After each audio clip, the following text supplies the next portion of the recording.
Nós conversamos muito nesse mês sobre uma experiência muito comum de todos nós. A nossa experiência de muitas vezes olhar para as coisas que nós não temos, ou para as coisas que a gente ainda quer alcançar, olhar para essas coisas e dizer, quando eu tiver, quando eu conseguir, daí sim. Você já teve essa experiência, né?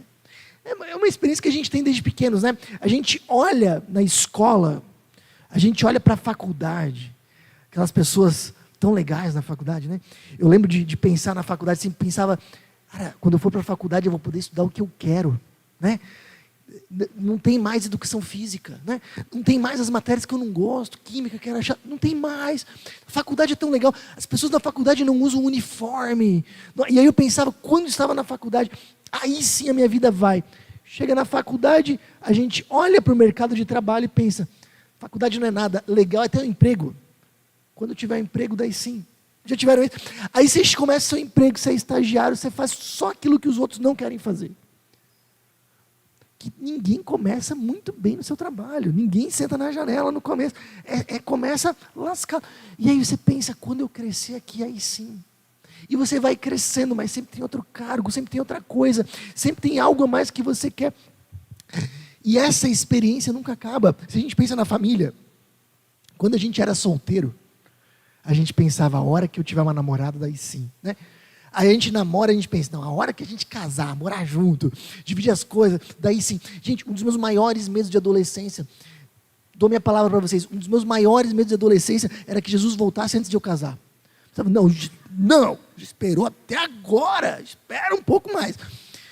E aí a gente casa, e aí começa a pensar nos filhos. Na hora que eu tiver filhos, que o carro estiver cheio, né? Que a gente sentar para ver um filme com todo mundo junto. Aí sim. E aí nunca vai acabar. E não são só nas grandes coisas, nas grandes fases da vida. Quantas vezes hoje você se pega enchendo um carrinho de uma loja online, Mercado Livre, Amazon, sei lá, pensando assim, a hora que eu tiver isso, daí sim. Quantas vezes você se pega fazendo um planejamento para alguma coisa que você queira fazer, agora a gente está em época de férias, uma viagem, está tudo certo fazer viagem, aí você se pega pensando assim, a hora que eu fizer isso, daí sim, a hora que eu trocar de carro, daí sim. E qual é o problema disso? O problema é que a gente muitas vezes está tão preocupado com aquilo que a gente não tem, que a gente não está olhando aquilo que a gente efetivamente tem. Esse é um dos grandes problemas. A gente está vivendo sempre tão em função daquilo que nós ainda não temos, que a gente esquece de valorizar, aproveitar e curtir aquilo que nós já temos. Outro problema que nós levantamos nesse mês, trabalhando esse tema, é que a felicidade acaba nunca chegando. Parece que a felicidade nunca, porque a felicidade sempre vai estar onde nós não estamos. O Leandro Carnal, que é um historiador brasileiro, ele fala: quem condiciona a felicidade ao futuro desperdiça o presente. E parece que é sempre isso, não, a hora que eu tiver isso, aí sim a minha vida vai, aí sim as coisas vão dar certo, aí sim eu vou ser feliz, e a felicidade sempre está onde a gente não está. Outro problema, muitas vezes a gente desequilibra recursos e tempo. A gente conversou muito esse mês, porque como a gente vai pensar, não, a hora que eu tiver isso, daí sim, a gente acaba muitas vezes gastando mais do que tem, sacrificando a nossa fatura, que acaba virando uma bola de neve, conseguindo, às vezes, arrumando brigas, por exemplo, no casamento. Ainda hoje, finanças é um dos maiores motivos de briga no casamento, acredite ou não. Cara, quem é casado e nunca brigou por causa de recursos financeiros? A gente acaba sacrificando o nosso tempo, porque às vezes a conta é alta, e o que a gente precisa fazer? A gente precisa trabalhar mais. E aí a gente sacrifica não só os recursos, mas também o nosso tempo. E outro problema, a gente tem dificuldade em ser generoso, porque quando eu vou de alguma forma ser generoso, ajudar alguém, eu estou sacrificando algo que eu queria muito, eu estou atrasando meus sonhos, meus projetos, meus desejos de compra. E aí eu tenho muita dificuldade de repartir, doar. E isso tem gerado muita dificuldade hoje. A população brasileira é uma das populações mais endividadas do mundo. E a gente precisa aprender a lidar com esse tema. Então, uma das perguntas que a gente se fez é: será que é possível viver satisfeito sem precisar de sempre mais? Essa pergunta eu já levantei no primeiro culto, primeiro encontro. Será que é possível nós vivermos satisfeitos sem precisar de sempre mais, sempre mais, sempre mais? E a gente foi respondendo isso durante as nossas semanas aqui. Uma das coisas que a gente comentou no primeiro encontro, queria que você relembrasse é que contentamento é a liberdade de desejar sem precisar. O problema não está em desejar coisas, isso é natural, todo mundo quer alguma coisa que não tem. O problema não está em desejar, o problema está em achar que nós precisamos disso para sermos felizes. Precisamos disso para sermos completos. E nós vimos que não é verdade e que nós temos uma fonte que realmente nos basta e nos alimenta, que é Deus. Foi muito importante a gente aprender a lidar com os nossos desejos. Foi o nosso primeiro passo. Segundo, a gente viu que muitas vezes a gente é insatisfeito, quer sempre mais, porque a gente quer deixar algo para a próxima geração. A gente quer acumular. Mas a gente viu que a verdadeira riqueza não está no que nós acumulamos, mas no que nós repartirmos. É isso que vai ficar. E a gente fez uma pergunta que eu levo para mim nesse encontro. Uma pergunta que me incomoda e que eu quero que incomode vocês também. O que você deixará nesse mundo, além de bens materiais? Pensa nisso. Veio o terceiro encontro de semana passada e nós conversamos sobre comparação. É interessante como a gente se compara o tempo todo. E isso nos faz muito mal. E a gente conversou a partir de um texto muito importante de Eclesiastes, que quando nós nos comparamos com os outros, a vida deixa de ser um presente e ela passa a virar uma competição, mas uma competição sem linha de chegada. Ela fica exaustiva, fica corrida e fica sem sentido. Um texto de Salomão nos ensinou isso. E a gente aprendeu a lidar com cada um desses temas e uma resposta para cada um desses temas. E hoje, aliás, né, se você não pôde estar presente, não conseguiu, vale a pena você dar uma olhadinha nos vídeos, nos temas que não foram, especialmente esse primeiro dos desejos, vale muito, é muito importante. Mas hoje a gente vai ver algo muito importante. Às vezes a nossa insatisfação, ela não vem dos nossos desejos. Às vezes ela não vem do nosso desejo também, da nossa vontade de deixar algo para as próximas gerações. Às vezes a nossa insatisfação também não vem da comparação. Existe mais um motor da insatisfação que a gente ainda não falou e que é importantíssimo. O medo. O medo. Mas para mim explicar isso para vocês, eu preciso contar uma história. Situar um pouquinho vocês. Na época de Moisés, vocês lembram que no Antigo Testamento, muitos séculos antes de Jesus, o povo de Deus ele foi escravizado no Egito. Lembram disso? Ficaram lá 300 anos escravizados. Até que Deus levanta um grande líder chamado Moisés para libertá-los. Aí vem toda aquela história das 10 pragas, a abertura do Mar Vermelho, que vocês devem lembrar. E aí tem um momento em que esse povo do Antigo Testamento, eles ficam vagando no deserto. E nesse momento em que eles ficam vagando no deserto, o que não tem no deserto? Água e comida. E eles precisavam de comida. E eles começam a pedir, oferecer, obrigado, Elisa. Eles começam a pedir, então, para Deus, olha. E eles pedem para Deus, não de uma forma querida, não. Tá? Os caras começam a orar para Deus assim. Você teria coragem de orar isso? Você pensa assim, esse Deus nos trouxe para cá para morrer de fome. Eles começam a falar assim. Ele devia ter nos deixado no Egito, onde a gente era escravo, mas pelo menos tinha comida. Assim eles falam. E Deus faz um milagre. Durante todo o período que eles passam no deserto, todas as manhãs, aparece na relva, na terra, um granulado que eles chamam de maná. Talvez seja algo parecido com o que está nessa imagem. Maná. Tem alguns efeitos naturais que as pessoas tentam explicar, mas enfim, todo dia surgia um granuladinho que eles moíam, cozinhavam e faziam bolos. E era muito gostoso. Todo dia. Todo dia. Já imaginou isso? Deus literalmente faz vir pão no deserto. E aí, o que acontece? A orientação que aparece em Êxodo 16 é a seguinte: estas são as instruções do Senhor. Cada família deve recolher a quantidade necessária, 2 litros para cada pessoa da sua tenda.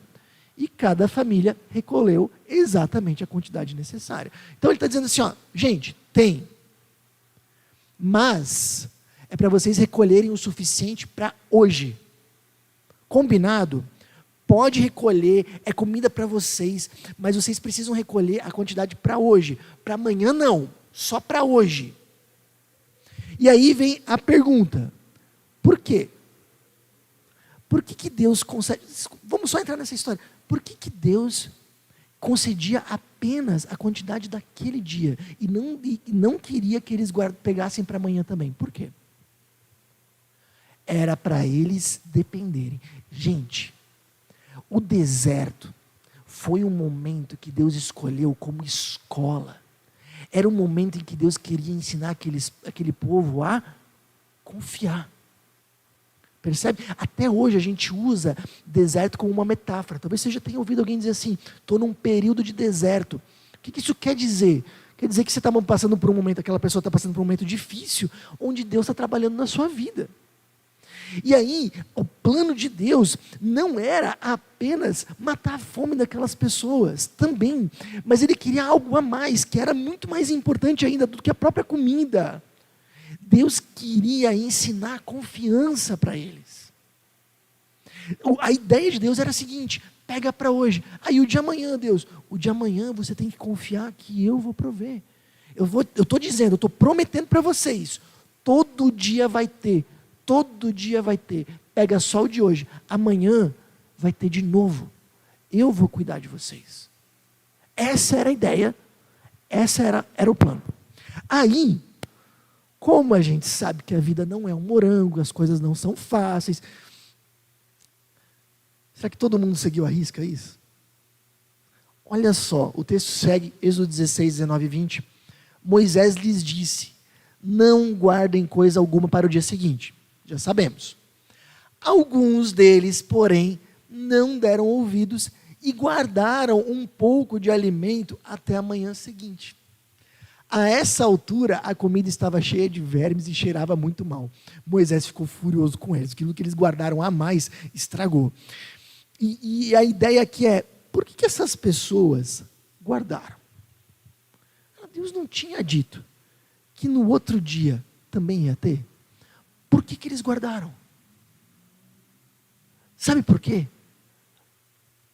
O problema não é planejamento. O problema não é que eles queriam planejar. Não, existia um problema aqui. A questão é que eles queriam ter o controle da situação. Esse é o problema. Eles queriam ter o controle da situação. O que essas pessoas pensam é: tá, Deus falou que amanhã vai ter. Mas, e se não tiver? E se de repente esse Deus mudar de ideia?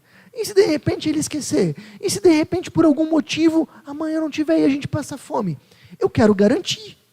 Vou lá e vou pegar. Mas qual é o problema? Por que Deus vê problema nisso? Por que a comida que pega mais estraga? Sabe por quê?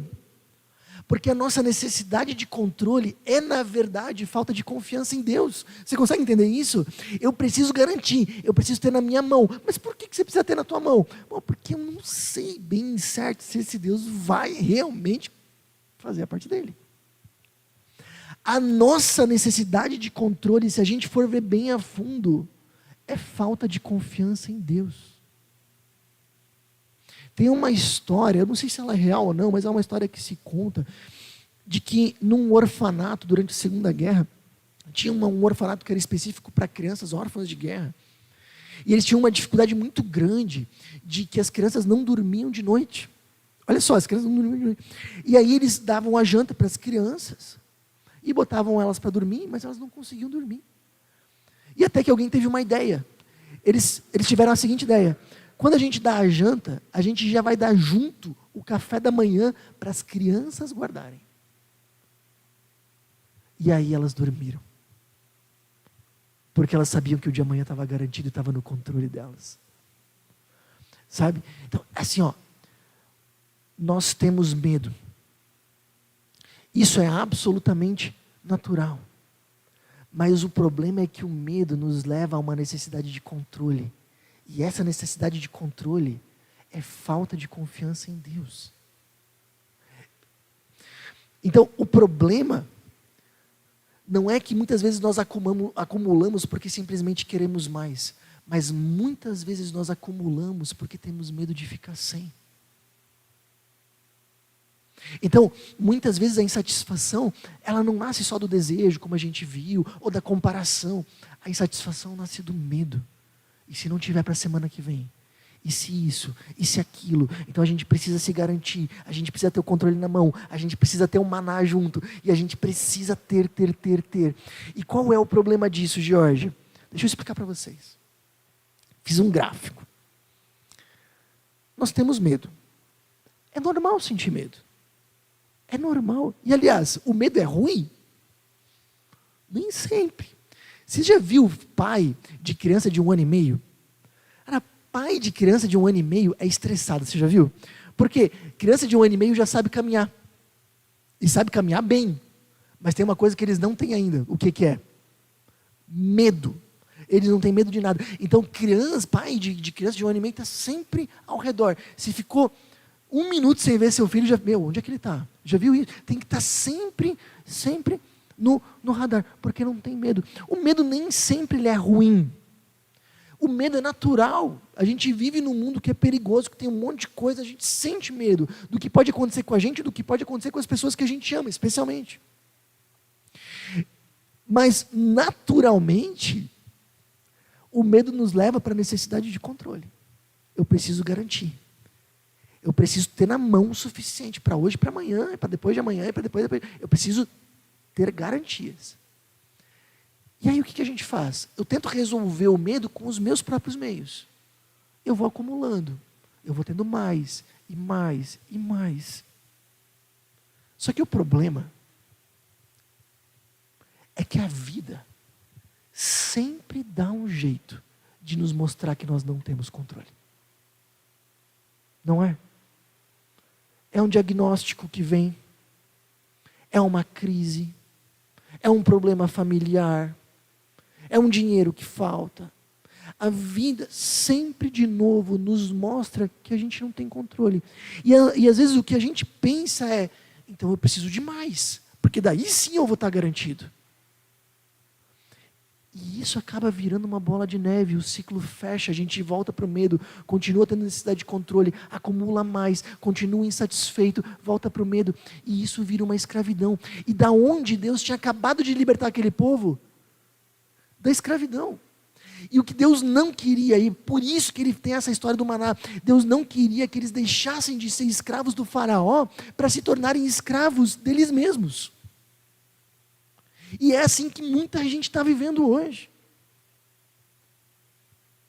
O problema da necessidade de controle é que ela não tem fim. E lá no fundo nós sabemos que não importa o quanto nós tenhamos, sempre será insuficiente. A gente não consegue ter o controle nas mãos. E aí vem a ideia de Deus. Cuidado. O descontentamento pode ser a tentativa de produzir segurança sem Deus.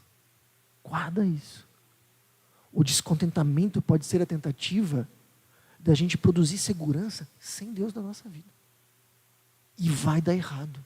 Vai dar errado. O medo sempre procura controle. Quando a gente tem medo, a gente procura controle. Mas o controle não é a resposta certa. Vou repetir isso. Isso aqui é muito importante. Guarda na tua vida. O medo sempre procura controle, mas o controle não é a resposta certa. E aí vem a ideia de Deus. Hebreus 13, 5 a 6. Se quiser pode abrir, pode sublinhar. Esse versículo ele é muito importante e ele responde aquilo que nós vimos em Êxodo. Hebreus 13, 5 a 6. Um texto excelente. Uma carta escrita para pessoas que justamente estavam passando por dificuldade. E aí, Deus vai responder de uma forma direta como elas lidam com esse tipo de coisa. Então vamos lá, Hebreus capítulo 13, versículos 5 e 6. Olha como é que ele começa. Já começa rasgando. Ele começa, não amem o dinheiro. Não amem o dinheiro. Estejam satisfeitos com o que vocês têm. Cara, como se encaixa com o nosso tema, né? Estejam satisfeitos com o que vocês têm. E aí ele continua, porque Deus disse, não o deixarei, jamais o abandonarei. Espera aí, como é que a gente combate o medo? Como é que a gente se torna satisfeito com aquilo que a gente tem? Lembrando que Deus disse, não te deixarei, jamais te abandonarei. Essa é uma frase que ele está citando do Antigo Testamento, é uma frase justamente muito falada para aquele povo no deserto, no livro de Deuteronômio e depois de Josué.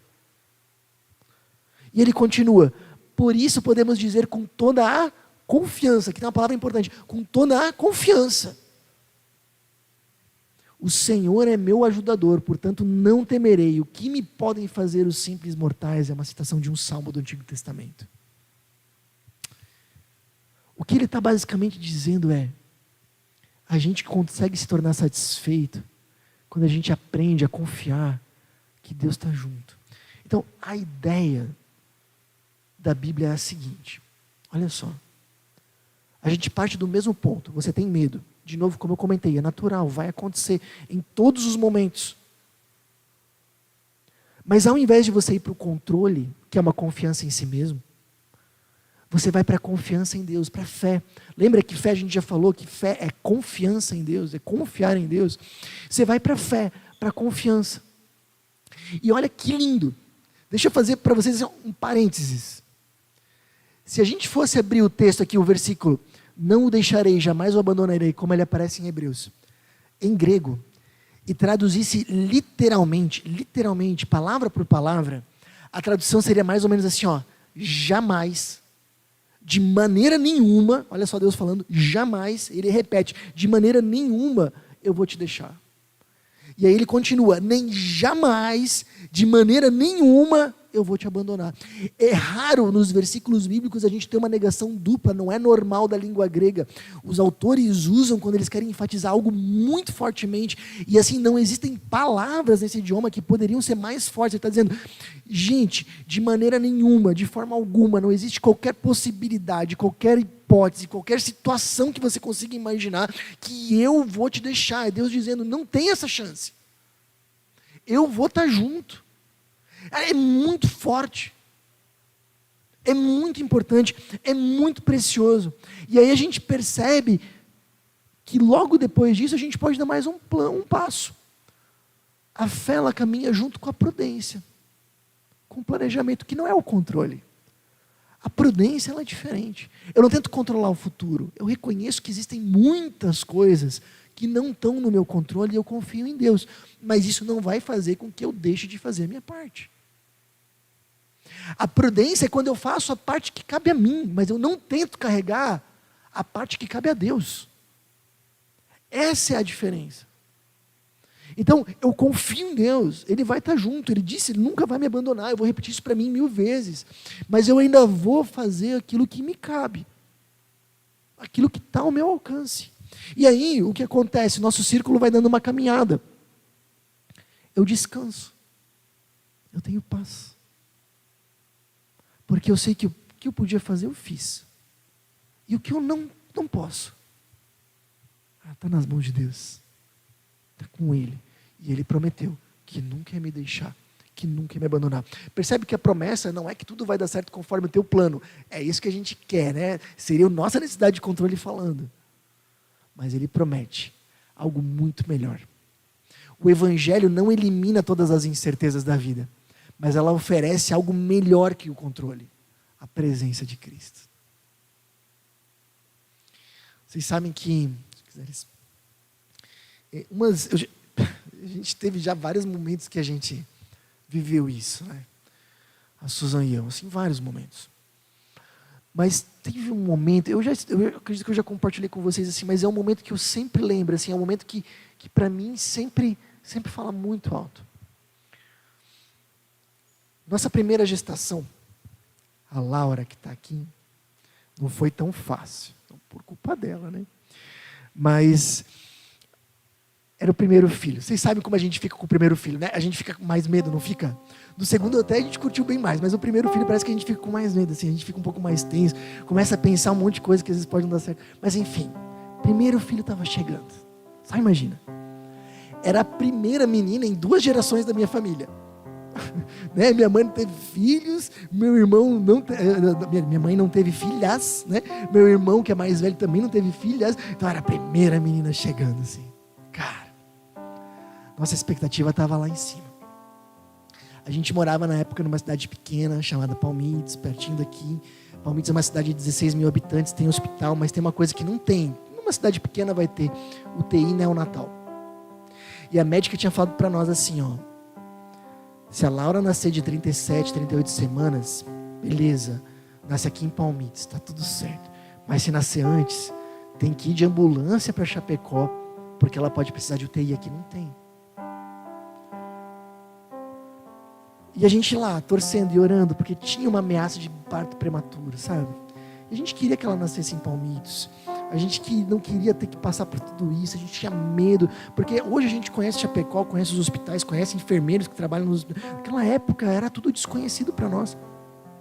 Sem falar que aqui era exatamente o dobro do valor. Não que a gente estava olhando para isso, um pouco, talvez sim, mas a questão era a segurança. Com 34 semanas, a bolsa estourou. Quase um mês antes do que deveria. E aí a gente ligou para a médica, era de madrugada, a bolsa estourou de madrugada, 1h30, 2 da manhã. Ligamos para a médica, e ela disse, eu disse, a bolsa estourou. E aí eu lembro que a médica falou, tá bom, vem aqui para o hospital que a gente vai fazer a transferência. E a gente foi. Mas aquela situação, ela era tudo que a gente não queria, sabe? A gente estava indo, parto prematuro, talvez a cidade de UTI, a gente não saberia como ela estava nascendo, era tão esperado, tão desejado. A gente estaria indo para um hospital que a gente não conhecia, não fazia ideia. Mas eu vou dizer para vocês uma coisa com toda a tranquilidade e sinceridade desse mundo. A gente estava tranquilo.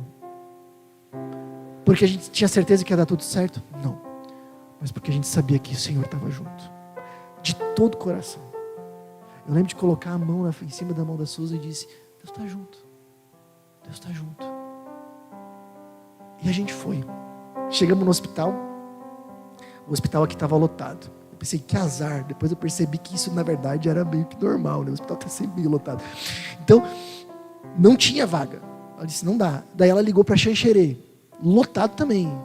Eu disse, Jorge, vai ter que nascer aqui, tomara que não precise de UTI, porque se nascer, se precisar, não tem.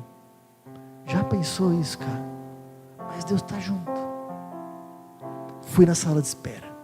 Cara, o hospital vazio de madrugada, só estava eu na sala de espera, sozinho, não tinha ninguém, imagina, né? Não tinha pai, não tinha mãe, não tinha ninguém, estava sozinho. E aquilo lá demorava, e começou a demorar mais do que o normal. E o Senhor está junto. Até que a gente ouviu o choro de um bebê. Aí eu entrei, estava lá a Laura. E ela não precisou de nada. Foi direto para o quarto.